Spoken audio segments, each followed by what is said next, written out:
Hello and welcome again to my Physics Online video lecture series. Tonight's video, I'm going to be talking about AC signals with capacitors. So up to this point, I've mostly done DC circuits. I introduced in a previous video what happens when you have an AC signal interacting with a resistor or a set of resistors. Now we want to introduce what happens if that same signal is interacting with a capacitor. So let's consider an AC source. So we have alternating current. We have a capacitor down here, and maybe the current is given by some maximum times, again, the sine of omega times t. We have a capacitor down here, and initially it's uncharged. Maybe we could say like Q of t equals 0 is 0 coulombs. So now let's consider what happens as this signal interacts with the capacitor. Let's say that initially this is 0, and then as time goes on, the current begins to build up in this direction, eventually reaching a maximum, and then reversing directions, basically decreasing and then reversing directions. All right. So if I'm going to plot for myself current versus time as a graph, here's I, here's time, and the plot would basically look like this. Initially, there's no current. The current begins to build up in time, reaches a maximum, and then it begins to decline. Hits 0, and then down here, after it's hit 0, it's going to basically reverse directions. So reversing directions basically means that this current has gone from this direction to suddenly going in this direction. So a full period here would be like capital T, one whole period. This would be time greater than, let's say, 1/2 of t. This would be 0 less than time less than 1/2 t. And if we're being really specific here, this is oscillatory in nature, so this is 1/2 of the period less than the time elapsed less than the full period. And so these are showing what is the current doing at time, what direction is current flowing in. Now consider how current is related to charge. Recall that the current I is defined as the rate at which charge passes through a given cross-section of wire, let's say, per unit time. That also incidentally means that it's defined as the rate at which this device is being charged. So if I were to come back over here and say, what is the charge on the plate as a function of time? So let's regraph, maybe in green, the charge as a function of time. And initially, there's no charge on this plate. And essentially, a little bit of current means a little bit of charge has been added to the plate. Basically, Q is going to be the area under this curve. So Q is area under curve. But that essentially means that I am building up charge and increasing how much total charge I have all the way up until this point, at which time I begin to decrease how much charge is on the plate. So only once I get to here does the charge start decreasing. And in fact, I don't actually then reach zero charge again until I've gone through a full cycle here. Now, if we're considering this as an initially uncharged system, the logic of the position might be that my maximum value of charge ends up being at this time right here, and that I return to zero charge here.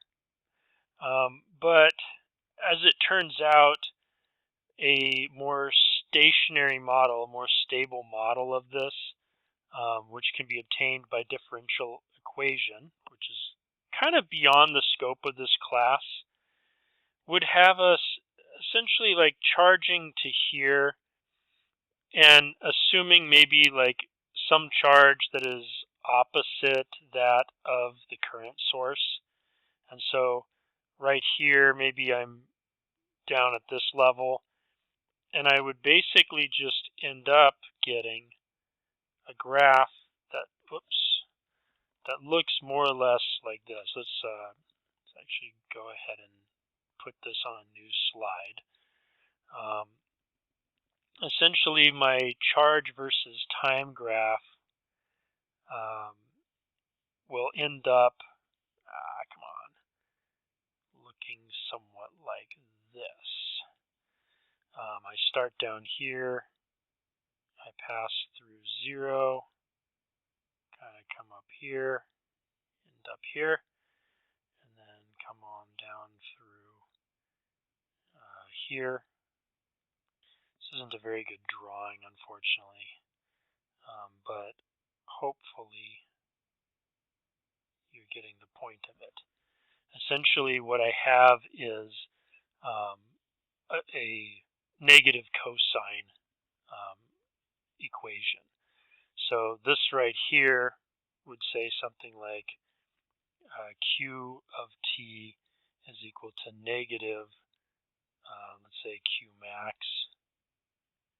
cosine omega t. Basically, what this means is that current is leading the charge, and therefore the voltage drop for this capacitor. Why therefore the voltage drop? Because remember that delta V is equal to Q divided by C. So this equation is implying that my voltage drop delta V is equal to essentially a negative Q max over C times cosine omega t, where this term right here is delta VC max. Okay, so if I were to go back and replot these two curves again, like this, here's time. Let's replot them, but this time maybe in blue and in green. So here's my current. Looks like this. Here's my voltage drop. It basically is going to look like this. Oops. Need to kind of mark off where the critical points are and then do my best to actually pass through them. Whether I will do that successfully or not while hand drawing is another thing, but I will at least endeavor to do my best here. So starting from here, passing through this point, going through this point, coming back down. Need to get to here. Pass through, come back up, pass through, come back down. So I've got basically a shifted cosine. This basically means that current is leading voltage. This is the voltage drop for the capacitor. So current leads voltage by, if you look at the phase shifts here, it's essentially leading by 1/4 of a period. So this right here would represent one whole period. You could put this instead in terms of the phase. So this is delta phase equals pi over 2 radians. Another way of saying that, in other words, is that the voltage, delta V sub C, instead of being in terms of cosine, we could put it in terms of sine. So this would be delta VC max times sine of omega t, and then our phase pi over 2 comes in like this.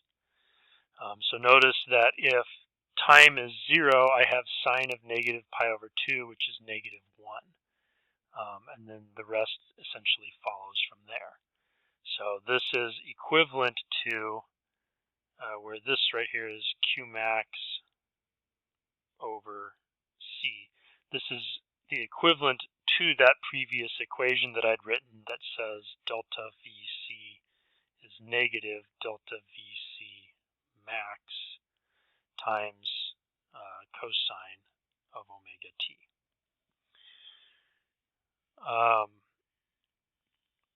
There is actually kind of one more, let's say, detail that needs to be noted and can't be just obtained easily from algebra, but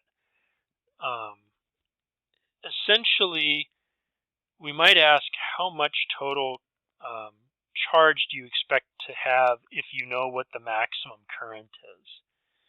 And the answer is that my maximum charge, Q max, is actually equal to the maximum current, I naught, as it turns out, divided by omega. And so that means that my maximum voltage, delta V max, or delta V max C, is equal to I naught over omega over C, or in other words is I naught over omega times C. Going back to resistors, recall for a resistor that delta V maximum would be I naught times R. So we define for ourselves an equivalent term here, and the equivalent term basically is what's called reactance. So the reactance is defined, X sub C is defined as delta VC max, or delta V max C, divided by I max, or if you prefer, I naught, or delta VC comma max over I max, whichever you want to call it. And so given that this is the definition, the result, looking at this equation up here, is that this reactance psi C is actually equal to 1 over omega C. Now that's going to be important if we want to look at RLC circuits later. Okay, as an example, let's say that we have a capacitor with a known function for current, and we want to know the reactance and the maximum voltage. To get the reactance, we take 1 over omega C. Here's C. This number right here is omega in radians per second. This is what it's 2.5 and the unit is ohms, same as resistance. Multiply that by the current maximum, you get the voltage, which is 3.75 amps.